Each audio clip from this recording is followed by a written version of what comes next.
Good morning from Seoul and welcome. My name is Chad O'Carroll and I'm the CEO of Korea Risk Group, which produces the NK Pro and NK News websites. Thank you for joining today's call, which we're going to use to discuss North Korea's New Year's Plenum event, which just wrapped up at least in state media on Saturday, January 1st.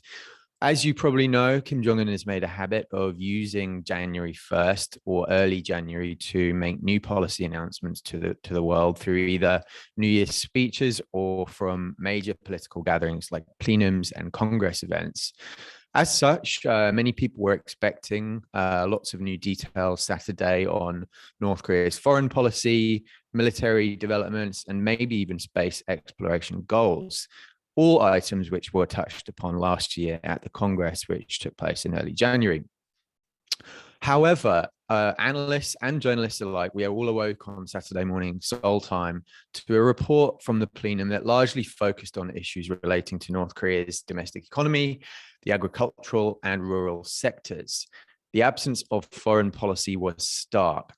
In actual fact, the plenum report reserved more space for Kim Jong Un's thoughts on school uniform policy than it did on South Korea.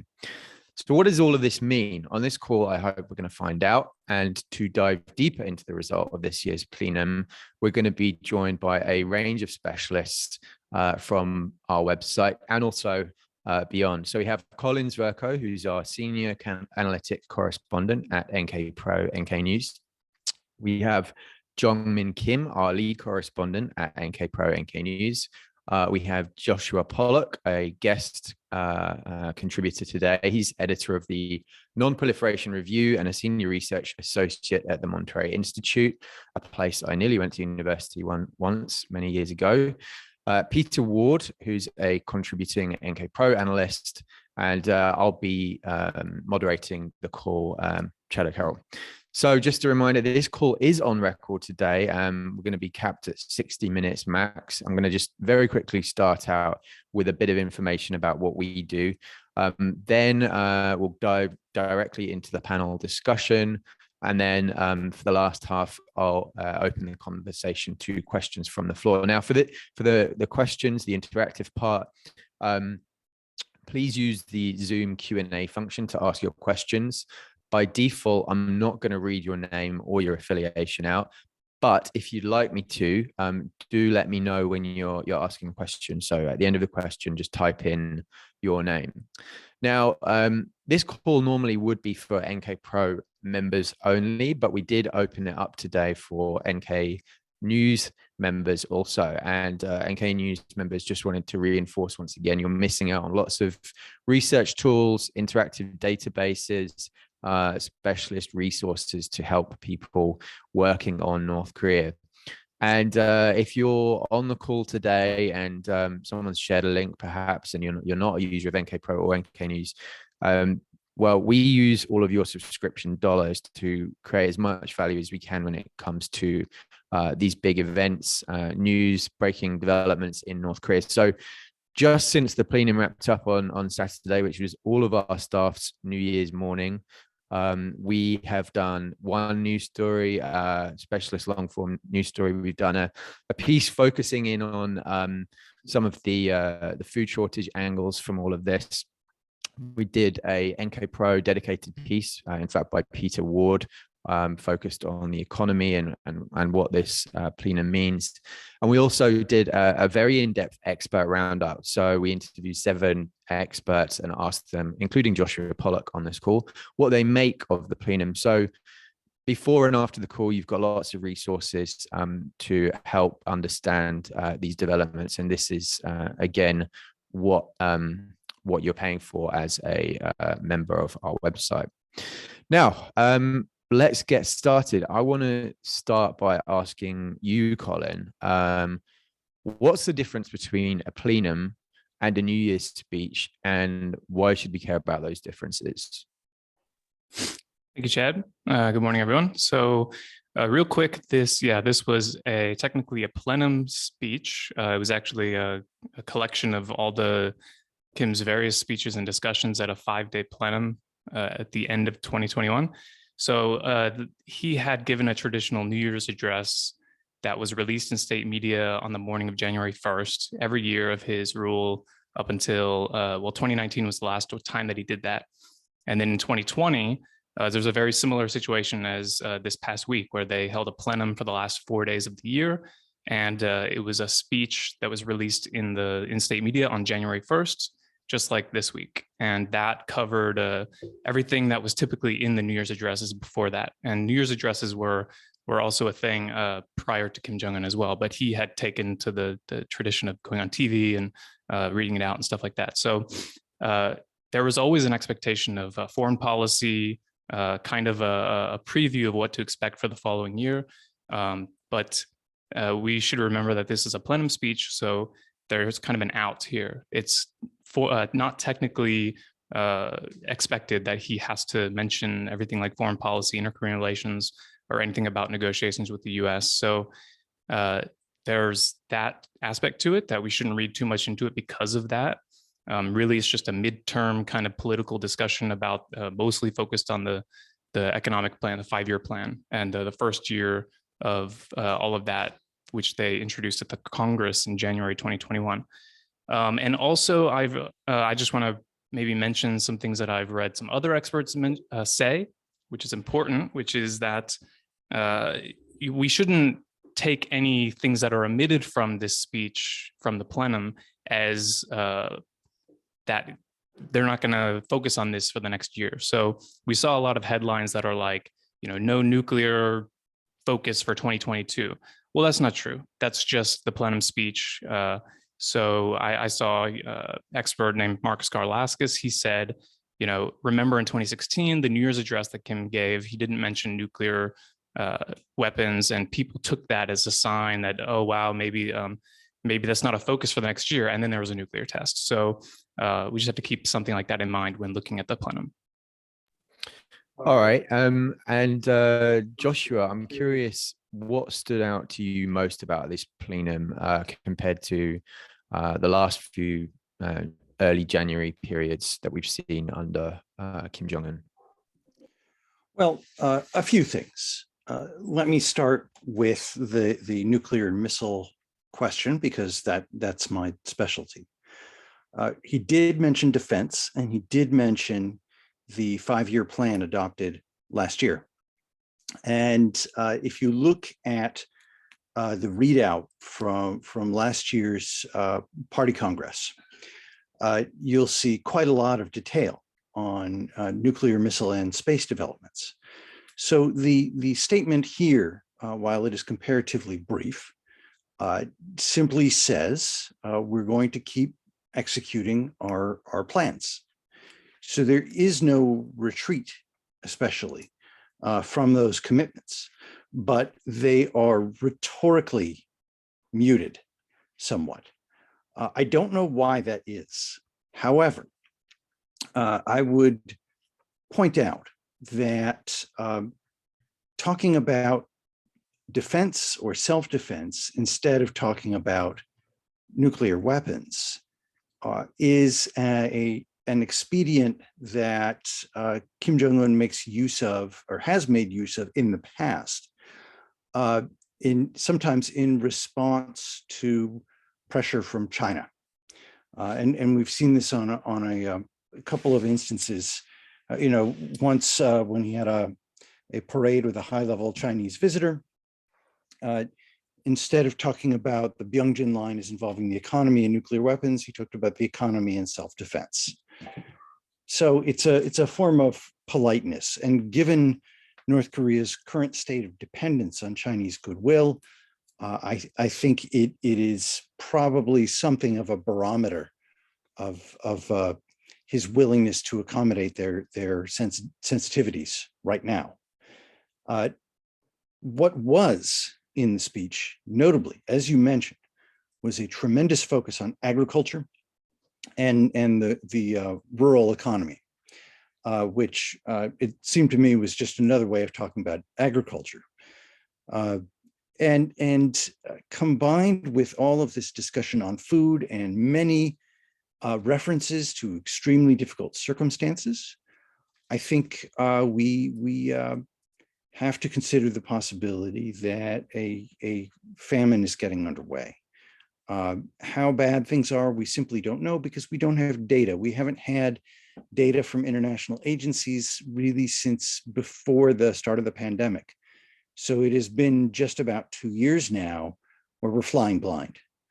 All I would suggest is, given that very little in the way of goods seem to be moving in or out of the country, that the situation is probably not good, because North Korea has never been able to feed itself.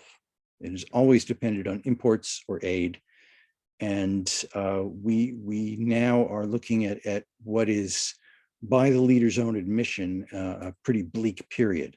How bleak, we don't know. Just for a sense of how unusual this is, every New Year's speech, joint editorial, or party plenary readout, or whatever it is that they do in early January, in their equivalent of a State of the Union, tends to talk about key sectors of the economy. And they are invariably, until now at least, heavy industry.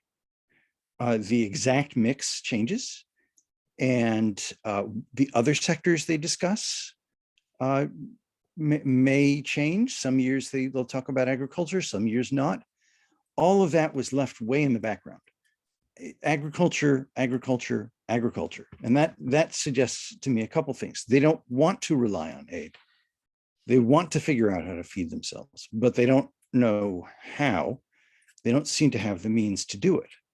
But this now has, at least within the confines of this document, has now outstripped anti-epidemic work as the major preoccupation of the regime. I don't think it's new. I don't think Kim Jong Un has lost weight just for fun. I think he's lost weight because his previous bulk was becoming something of a liability with the segment of the public that he cares about. That at least is my best estimate. It's hard to know for sure, but that is how they've portrayed it in their media. So I think we are looking at a pretty dire situation where humanitarian issues should probably take precedence over other priorities, because frankly, nothing good is going to happen on other fronts until something is done about opening the country up again, to at least to the extent it was open before. Thanks. And Peter, you've already written an NK Pro analysis on this, but what's your take on the ideas that Kim Jong Un has presented with his colleagues at the plenum for decisively taking a turn in the economy and improving agricultural output? How do you evaluate things will go? Well, first of all, thank you, Chad, and thank you for putting this together, and thank you, Joshua, for putting across a lot of the things that I'm also thinking with a great deal more erudition than I could possibly muster. So to continue on from what Joshua said, I would say that the emphasis was overwhelmingly on agriculture, and there was a fair amount of space dedicated to heavy industry. And as Joshua says, the composition of what they focus on with respect to heavy industry, light industry, and agriculture changes from year to year. But the same basic emphases are there from what we saw in 2016 with the 5-year economic strategy. The interesting thing as well is I've been mulling over why they said so little about light industry, and I thought, well, maybe, so I was trying to give them the benefit of the doubt here and go, well, maybe heavy industry is composed of lots of distinct sectors, whether it's coal or it's metals or it's chemicals or it's machine tools. These are all sort of semi-independent, semi-distinct, sectors that are obviously reliant on each other. Whereas light industry is, and then I was thinking about this, and it's just like, well, what do textiles and food processing have in common? You know what I mean? You could talk about each separately. You don't have to talk about them all under the umbrella term of light industry any more than you talk about metal and coal under the same umbrella. The North Koreans will have one paragraph in the speech or on the editorial on coal, and then another paragraph on metals. But Kim Jong Un decided not to say have a paragraph on food processing, another paragraph on consumer electronics, and another paragraph on textiles. Why not? Because they're not priorities. So we'll have one tiny little paragraph about light industry, and light industry is in everything I'm wearing is light industry. It's all light industry. What I wash my hair with is light industry as well. This is the basis of consumer welfare. The basis of our living standards is light industry. So the fact they're not talking about it means that they just either yes, they have plans and they're secret, but I think either they're not that interested in it, and it's not a concern. And whereas with nuclear weapons and with missile technology and munitions in general, they have every reason to keep their plans secret. I don't really think they have much in the way of reason to keep their plans about how they're going to make better, process rice in a more efficient way secret. If they had plans, they'd probably talk about it. And the fact that they're not means they probably don't. With respect to agriculture, I completely agree with what Joshua said. I think that this is an indication that they are very concerned about current agricultural productivity and the level, their supply of cereals, which is, for them it's a two-pronged issue. It's an issue of the welfare of the people, but it's also an issue of self-reliance, autarkic base from which to defend the country. If they don't have grain to feed their soldiers, they can't defend the country, and that is certainly something that they have to worry about. They also have to worry about soldiers going hungry and officers being annoyed. Obviously, it's quite unlikely there'll be a coup, but you still don't want to tempt fate by starving too many soldiers and annoying too many officers. So their solutions to this problem are obviously not going to be more aid, because aid comes with security implications, which are very negative if you're reliant on your closest trading partners, but also the people you trust the least, i.e. China and South Korea. Well, South Korea is not a close trading partner anymore, but it used to be. For aid and to feed your army and also to feed your people, then that comes with serious geopolitical implications. So they would prefer to be able to produce more at home, but they also do not want to give more power and more rights to people outside of the elite. So instead of pursuing what they did try and pursue in the early 2010s, i.e., greater delegation of power to farmers, maybe expansion of toying with the idea of expanding property rights, etc. They instead are looking at things like better management and control, improving state capacity to control the farmers and the farms, more investment, factor accumulation in the technical jargon that economists use, i.e. more buildings, more machines, and the use of more efficient machinery. So technological what's called fetishism, as it's been called. So this idea that there is a technological solution to an incentive problem. So the reason why farmers are not producing enough is not because they have no incentive to produce, it's because their tractors use too much fuel, or their combine harvesters don't run at a fast enough rate, etc., etc. Or we don't have fertilizers that are properly adapted to land conditions, or we've not allocated land in a sufficiently efficient manner, whatever it might be. Whereas what they probably should look at is incentives. So if you look at China's experience with decollectivization and Vietnam's experience with decollectivization in the 70s and 80s, you can instantly add 10, 20% in agricultural productivity, well, not instantly, but in a couple of years, by giving farmers a greater say on how they use their land and what they do with their surplus. So instead of saying, well, all of that extra grain you produced, the state has need for it, so you're going to provide it at prices that we're going to set, you say, all of that extra grain you produced, you can market it and you can make a profit, and then you can spend that profit on improving the lives of your family.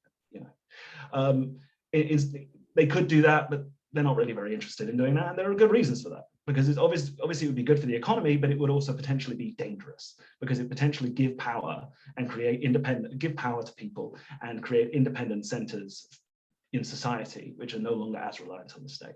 And from their point of view, that's dangerous. And they're probably right, it is dangerous. So, I see a coherent agenda which is primarily focused on hunkering down, surviving, and emphasizing security over economic freedom or economic growth. Yeah, thanks, Peter. And Jeongmin, this was, inter-Korean relations was very vaguely touched upon. The US was not mentioned whatsoever. What's your sense of where this leaves President Moon's goals to secure an end of war declaration before the end of his presidency this March?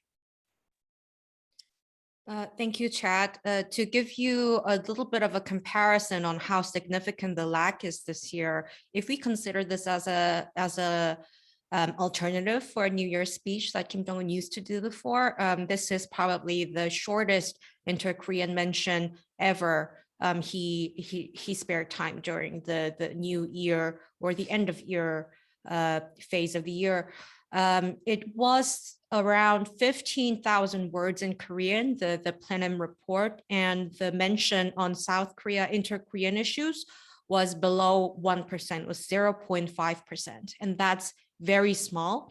And US did not get any mention at all. And the thing where the part where they mentioned South Korea, the inter-Korean issues, it was also very generic. They didn't show any new direction. So they said in amid the ever-changing international situation and the environment surrounding the Korean Peninsula, Kim Jong Un provided a tactical direction and the principled issues that they should keep in mind when it comes to inter-Korean issues and also external affairs or foreign policy.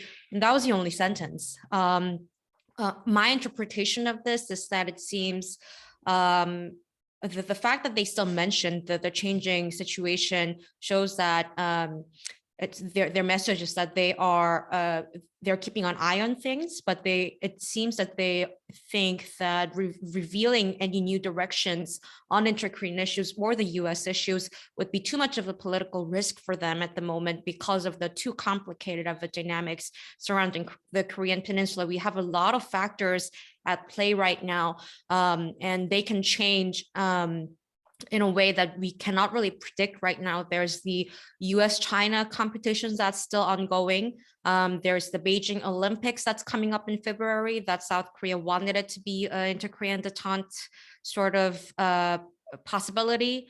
There's also the end of war declaration issue that South Korea keeps mentioning and alleging that they are having progress in agreement with the US. But the United States position, it's not been that direct about any progress about the end of war declaration draft. And also, importantly, there's a South Korean election coming up in March, and setting a direction on inter-Korean policies at this moment would be too risky for North Korea. Hence, just a little bit of a generic mention, but no new direction. And when they say they talked about principal directions, principal issues and directions, and not revealing something new, for us, the way we can interpret this is that we have to see North Korea's position as not having changed that much since the last high-profile speech that Kim Jong Un gave, which was in fall 2021, when Kim Jong Un said that end of war declaration could be premature if there's no hostile policy resolution going on around the Korean Peninsula, meaning the dualistic the positions from South Korea, building arms on the South Korea side with the US support. If things like this don't happen, Kim Jong Un thinks that end of war declaration won't be that much of a benefit for North Korea, which is old news, actually. Kim Jong Un thinking that hostile policy should be lifted first. And this means that there's no ball moving forward, and they're not providing any new directions on this, meaning they're just observing what's going on. I think another part where they mentioned something related to external affairs, but not directly in the rhetoric, is I think about COVID-19 maybe. They said the anti-epidemic work would be their priority in their state work.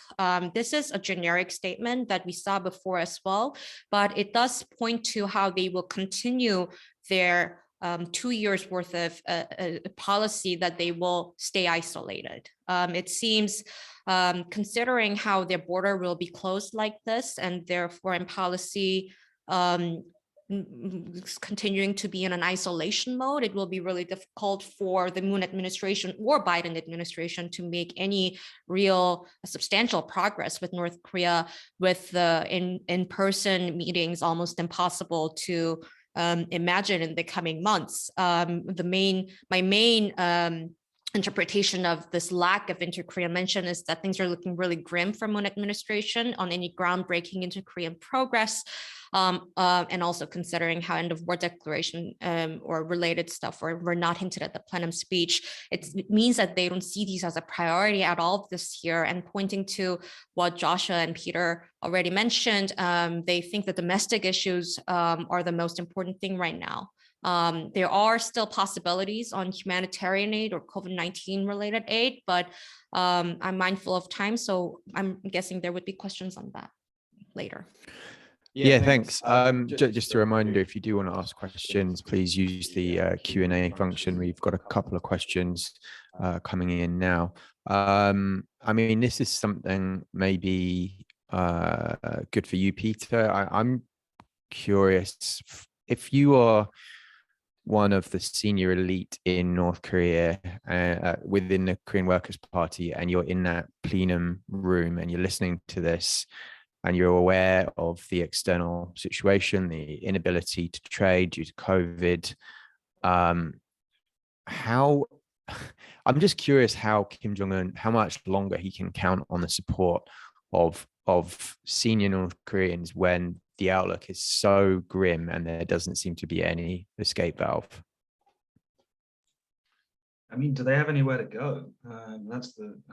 I mean, as Andre's not here today, so I'll be his representative. You know, we can either hang separately or hang together, as I think Thomas Jefferson put it. Is one of his favorite quotes.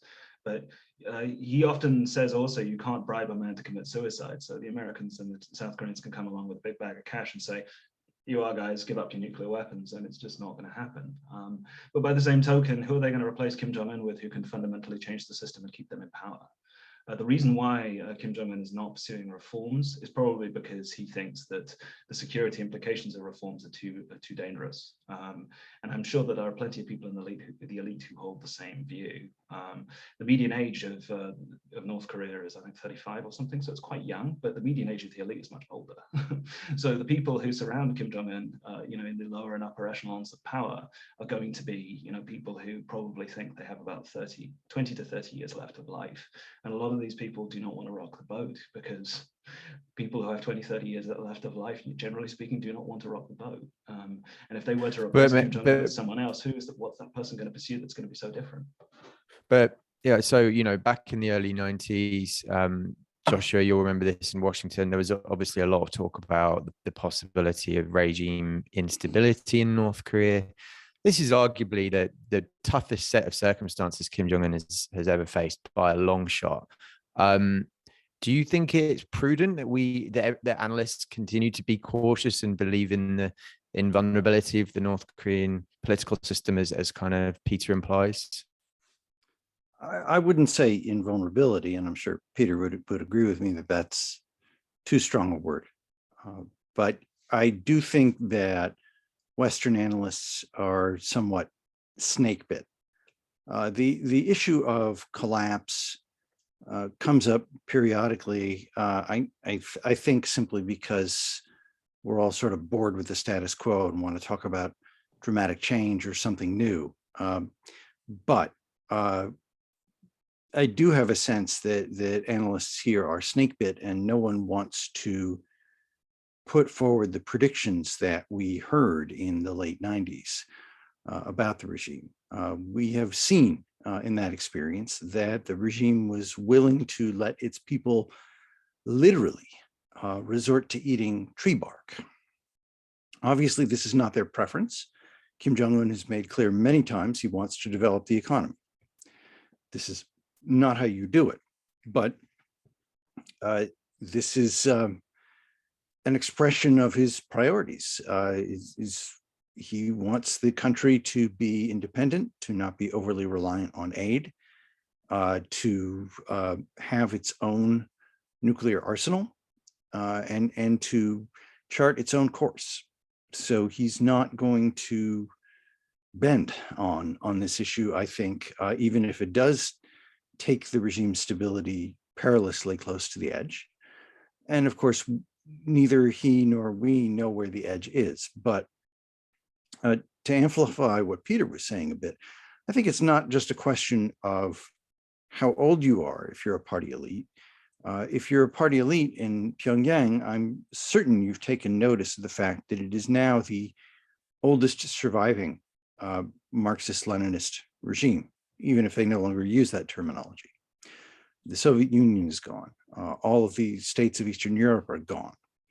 And it's only in East Asia and Cuba that it survives. But North Korea can claim to be the dean of the club, so to speak.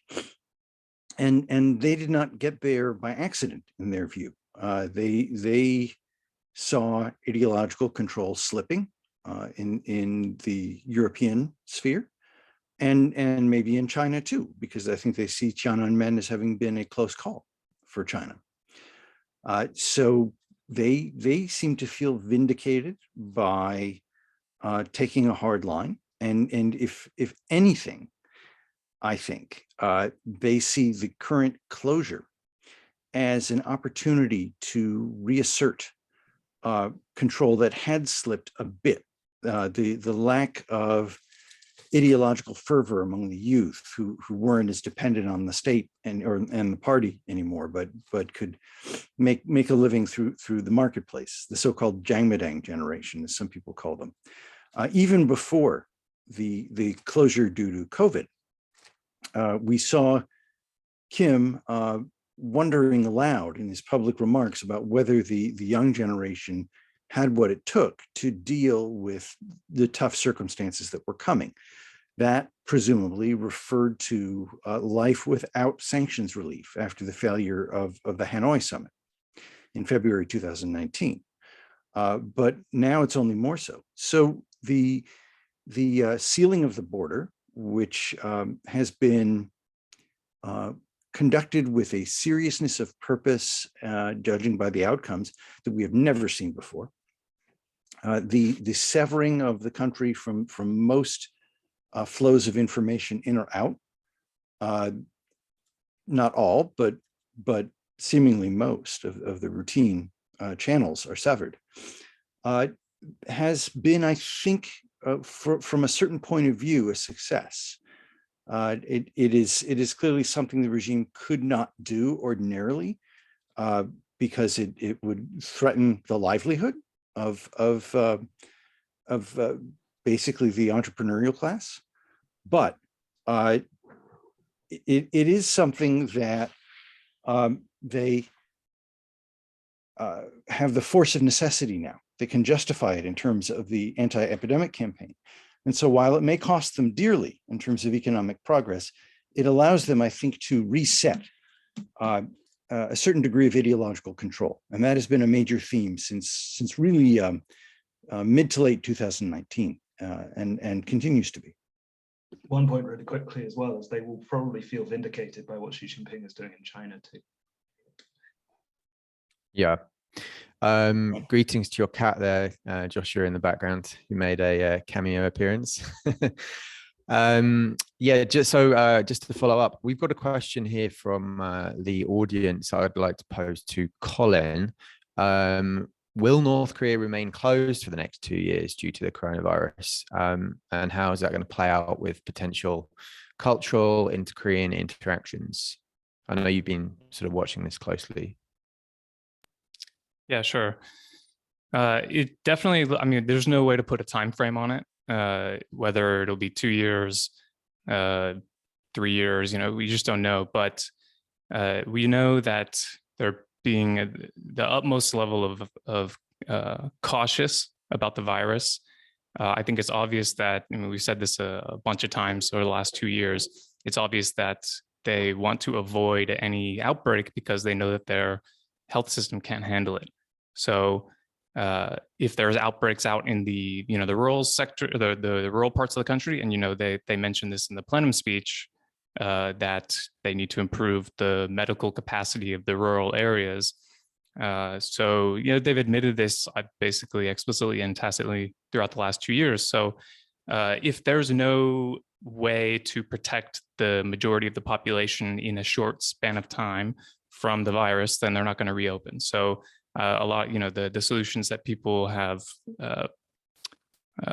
suggested are a mass vaccination campaign pretty much at the same time. They can't just roll it out kind of little by little like it's happened in other countries. It has to be mandatory and it has to be thorough, and they can't risk opening up if they think that there's some portion of the population that hasn't been vaccinated thoroughly. So, and there are all sorts of logistical issues that would prevent that from being an easy task. So, they have to get them from abroad unless their attempts to produce one has gone anywhere, which I doubt. And then they would have to transport it across. Anyway, so there's a lot of talk about exactly what kind of vaccine they need, what kind of, cold chain solution they need to get it around the country and all that. So I would say you can't start talking about them opening up at all until you see real movement on the vaccine front, and they have to actually trust the vaccine. It has to be a kind of vaccine that they think will be effective, and then they're scared of side effects and all that. So I don't know. And so we're talking about people entering the country, and no one has officially entered the country. No one's been accepted into the country since March 2020. Besides people who have tried to jump into North Korea, like one over the weekend. But on the trade front, let's not forget, they've been accepting trade this entire time throughout the pandemic. So it's a lot of paranoia about how long do they need to quarantine this box, so they are sure that the virus is not living on this box and transfers to people.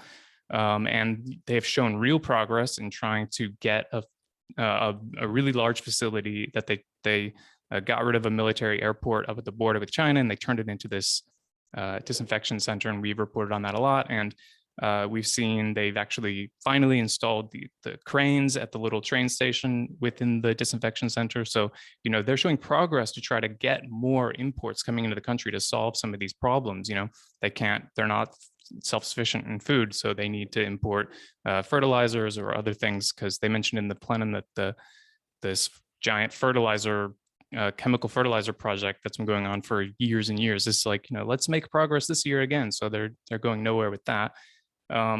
So I think we will see more imports of goods once they can trust this facility to scrub off all the virus from all of the items that they import. But we still don't see a sign of that opening imminently.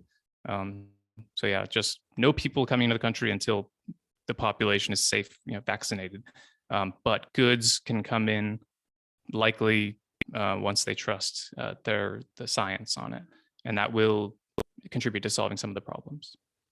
If I could Jonguin, chime in a little bit. Oh, sorry, one second. I think Jonguin, you just had a quick comment on that. Right. I actually end with a question for Joshua. So one thing to add, just for our audience who are not closely following up on this issue, COVAX pledged around 8 million doses of AstraZeneca vaccines for North Korea.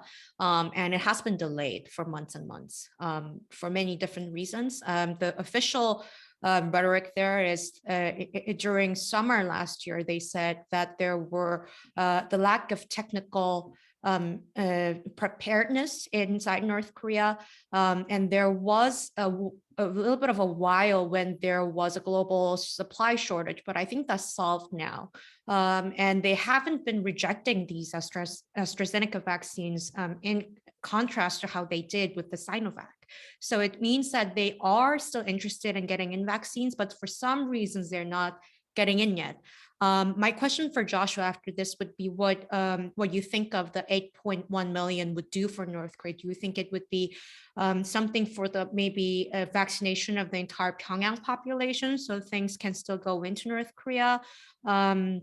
Also, the reason why I'm mentioning this is because from South Korean point of view, where they will be actively seeking little bit of hints in the plenum speech where they can make progress on inter-Korean relations with the lack of inter-Korean mentions, they will see COVID aid as something possible on the table because they mentioned something that says North Korea will be aiming at getting all the necessary tools and capabilities to complete the anti-epidemic work and making it more advanced when it comes to the operations. So Joshua, what do you think of the 8.1 million doses of vaccines that are already pledged? Well, I think that's real progress. But just to offer a possible counterpoint to something that Colin mentioned, I don't think a cold chain necessarily is their biggest problem. UNICEF has been conducting vaccination campaigns that require cold chains in North Korea for some years, and they seem to have found ways to achieve that. without dragging into details, I think the real issue probably is, as you said, it's the magnitude. So even 8.1 million doses is not enough, especially if you need 2 doses. We're talking about a population of roughly 25 million people. Their strategy has been to keep the virus out entirely. They seem to understand just how brittle their health system is. The lack of supplies and equipment, lack of materials. They certainly have hospitals, and they have doctors, nurses, pharmacists, etc., but they just have no material to work with. So if they were to open their doors to bring in 8.1 million doses of vaccine, I suspect that they would fear that they'd be admitting the virus at the same time, either on the supplies or through the personnel delivering them or otherwise. I suspect that their talk of readiness probably has more to do with quarantine, disinfection, and so forth than anything else. Would they be willing to do a rolling vaccination campaign? I think it is ultimately the only way a vaccination campaign works. You cannot do everything all at once. So no countries achieve that. But they could do it pretty rapidly, I suspect, if it were a priority. And if they had 50 million doses, which is really, I think, is probably the magic number. It's good to hear that they're not rejecting the 8.1 million outright, though. That's progress. I just like to pick up, Peter, on something from what Colin was talking about with regards to these disinfection centers. Now, let's fast forward 5 years, 10 years, the pandemic is over, North Korea is open again. Do you foresee any long-term consequences of the introduction of disinfection infrastructure? Is this going to create permanent choke points of entry in and out of North Korea? And if so, what does that mean? Yeah, I mean, the disinfection infrastructure is also paired with reinforced border control technology and mechanisms which go beyond what was already in place before. So more fences, more CCTV, more barbed wire, new management techniques for ensuring border guards are less easy to corrupt, allowing for smuggling. I think the North Korean state will have acquired some capacity it didn't have before to control its borders. Which, you know, under normal circumstances, when the police and customs have the best interests of the people at heart, hopefully it may not be a bad thing, you know, if you're cracking down on international smuggling rings. But in North Korea, international smuggling is not what it is often associated with, say, in Western Europe. It's associated with, you know, people trying to make scratch out a livelihood at the periphery of, you know, state power. So, you know, whether it's quarantine facilities or it's, you know, greater border controls, I do think that there will be implications for what this means for people living in the borderlands at the very least, and there will be spillover effects in that as well, and those implications are not positive. So people will struggle to continue an old business model of, you know, whether it's smuggling tobacco or food across the border or it's smuggling consumer electronics. It will become much more difficult, and it will then, as a spillover from that as well, those smuggling networks are also great ways to get information in and out of the country, and they will become less easy to use for such purposes as well. Thanks. So we've got about 15 minutes to go. Quite a few questions are building up, so let's try and get through these quickly. Let's zoom out a bit and talk about geopolitics. So someone is asking, do the tensions between Russia and Ukraine and China and Taiwan both have significant US involvement? Could North Korea be waiting to see how these theaters play out before voicing their foreign policy objectives and goals with the US in future? And may this be why they're hush hush at the moment? And I don't know if any of you feel you'd like to answer that. Josh, shaking your head. I don't think that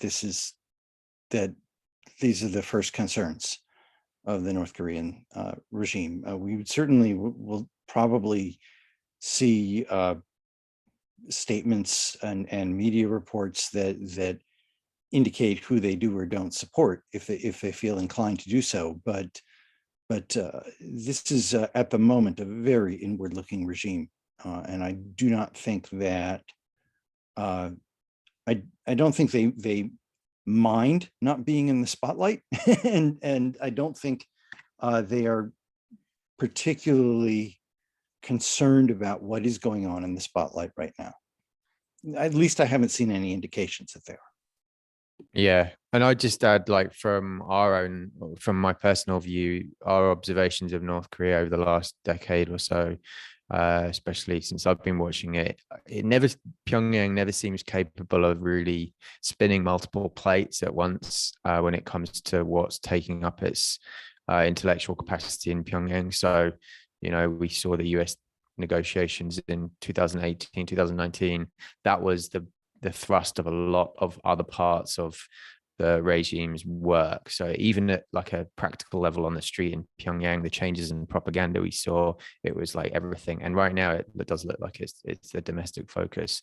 That being said, Jeongmin, on inter-Korean, in presidential elections in years past, we've seen talk of northern wind in reference to North Korean aggressive actions that are taking place before elections or political events that are designed to influence things. Do you see any incentive for North Korea to try and test some kind of weapon system just before the election, or maybe bombard some kind of island to try and influence the way things go? Usually people right before South Korean election imagine one of these two things, either a big so-called provocation military weapons test that can sway the voters, or something like a 11th hour summit, I think. But from North Korea's point of view, they may be seeing staying out of any attention would actually help the Moon administration and the Democratic Party, maybe. Looking at the recent polls, the poll results show that the Lee Jae-myung, who is a progressive candidate, he is ahead of Yoon Suk-yeol, the conservative candidate, in various polls, not every polls, but this is actually a big change. And there's also a big rise in the undecided and minor candidate support, which means that either candidate will probably focus on getting these middle ground voters to vote for their own parties. And this means that these are the constituents that are generally less interested in any inter-Korean issues compared to the folks who are right or left. And this means for North Korea, the way they can influence this election is not to be a topic at all until March, and not become an added factor or the complication for Lee Jae-myung. And for North Korea, this election is actually very unpredictable as well, because I imagine that they will be very much confused about the progressive candidate in South Korea, because he is unconventional compared to someone like Moon Jae-in, the incumbent president. They're not relying on much of a symbolic value about inter-Korean relations, and they are saying if North Korea does something wrong, they will say something about it. And this shows that they may be a little bit of a more hawkish position compared to other progressives in the past. So North Korea will probably tread lightly when it comes to the timing before the election. All right. A question for maybe Joshua and Peter. I say Joshua because he's just written a really big report on North Korea's humanitarian sector. The question is, given the focus on agriculture in the speech, do you have any recommendations for humanitarian organizations engaging in agriculture? Joshua, Peter, maybe you both have some thoughts on that. Joshua first. Well, humanitarian organizations and NGOs in general have had a very hard time accomplishing anything with North Korea in the last 2 years. It's been difficult even to get medical supplies into the country. I believe, and Jeongmin can correct me if I get it wrong, that medical supplies did not move in until this past fall. So that that is, I think, indicative of just how tough it is. It may be that the humanitarian organizations authorized to provide aid to North Korea by their respective governments and by the UN have some work to do persuading the North Korean authorities that they can conduct this work without bringing the virus in. That they may have to rebuild trust on this point and find a way to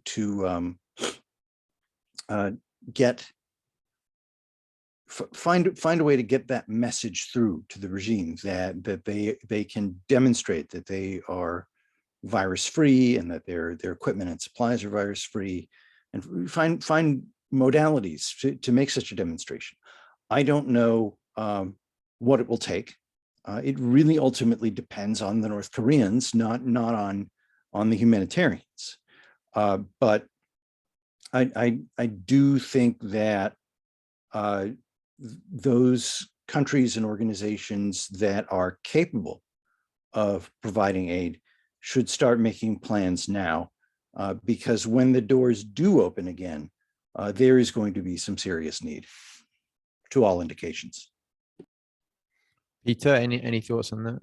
No, I would second everything Joshua said, but I would also just flag the use of maybe unorthodox channels to get stuff in. So maybe look at working with Chinese NGOs or organizations based out of China to interface with the North Koreans right now, if it is possible. I'm not sure if it is possible. Another thing is to obviously do what they are, what is often talked about, which is provide aid which is difficult to transfer and difficult to divert. So there are serious problems in North Korea, long-standing and well documented, with child malnutrition, for instance. And there are ways to tackle the issue that do not easily provide supplies that can be diverted. So maybe investing in such programs and investing more money than has historically been invested would be ways to go. So looking at alternative unorthodox channels and making more investments in humanitarian assistance. Longer run, I mean, programs that target North Korean households individually, and North Korean agricultural households individually. So, for instance, help supporting individual rural households with things like greenhouses or other ways to improve the productivity of their own private plots is interesting. I've seen NGO work in that area before. These programs are very small. If they could be scaled up, that would be very interesting and exciting. It's moving things away from the collective farm and away from the state level and down to the household level, which would be good for North Koreans individually, and obviously power, be good for getting more, be good for the market economy as well. Given we're at this impasse and North Korea is yet to receive COVID aid, vaccines and so on, and given what Colin, Joshua, you've been talking about regarding how North Korea's preference would probably be to vaccinate on a very short timeline at huge scale, isn't this a huge opportunity for the US or South Korea to peel Pyongyang away a little bit? About a Pyongyang we know is skeptical of the Sinovac, Sinopharm vaccines, and just provide 100 million doses or something like that. Joshua, any thoughts on that? Well, part of the problem here is North Korea's assessment of American intentions when it comes to aid. They've preferred to work through UN agencies where they have these existing relationships, and they have resources that they get from member states, including at times the United States. But what they have seen from us over the years is either an explicit or implicit linkage to the nuclear program and to nuclear diplomacy. Even under the Trump diplomatic campaign, I think they saw a version of that where whatever it was Trump would do to make them prosperous was linked explicitly to disarmament. And it's been linked implicitly to food aid, and of course there was energy aid under the agreed framework. So now they are not so trusting. There was a commentary on the Foreign Ministry website last year describing humanitarian aid from the United States as some kind of plot or scheme to undermine them. So there's a great deal of mistrust and I think fear that these linkages will be used as a pressure point against them, and which we've done in the past so far unsuccessfully. And so it may be that this is not a place for the United States to lead. It may be left to others to do that. Either that or simply we work in conjunction with a large enough group that even if we provide the bulk of the resources, that we are not the face of the effort, if you see what I mean. Mhm. So that is a real issue that has emerged, a real trust issue. Yeah. Jeongmin, you have some thoughts on this, I think?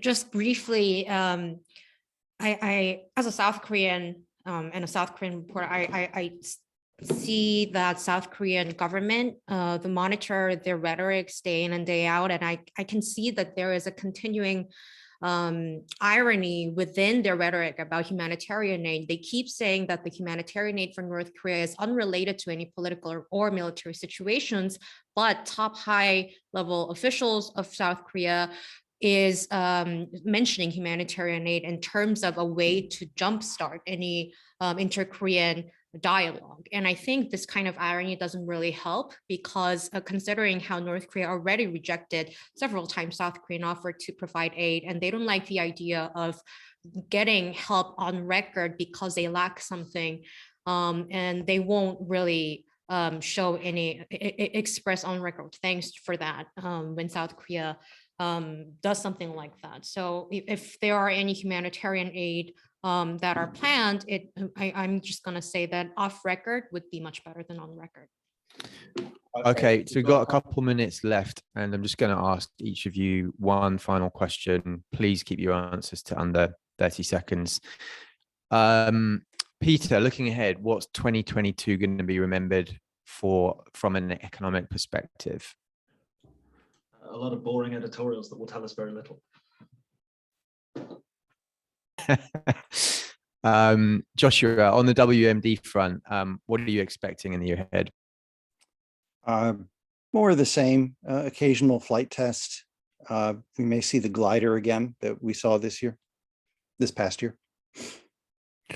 Colin, when it comes to leadership, what do you think we're going to associate 2022 with? It's always hard to predict, but it's been 2 full years coinciding with the pandemic of the leader being out of the public eye quite a lot.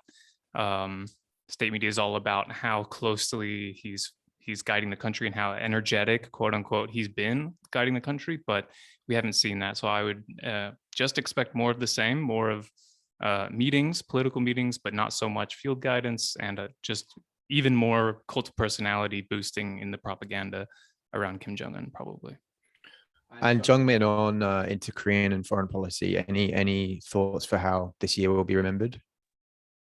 It will be another year of deadlock, I would say. Moon administration nearing the end, and it doesn't seem like there would be any breakthrough.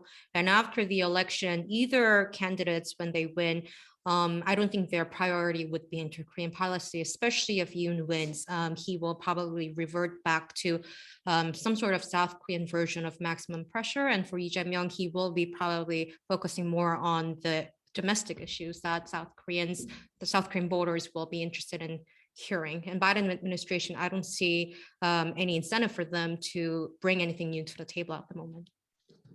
So a lot of talk there of same old for the year ahead, with maybe some variation on inter-Korean.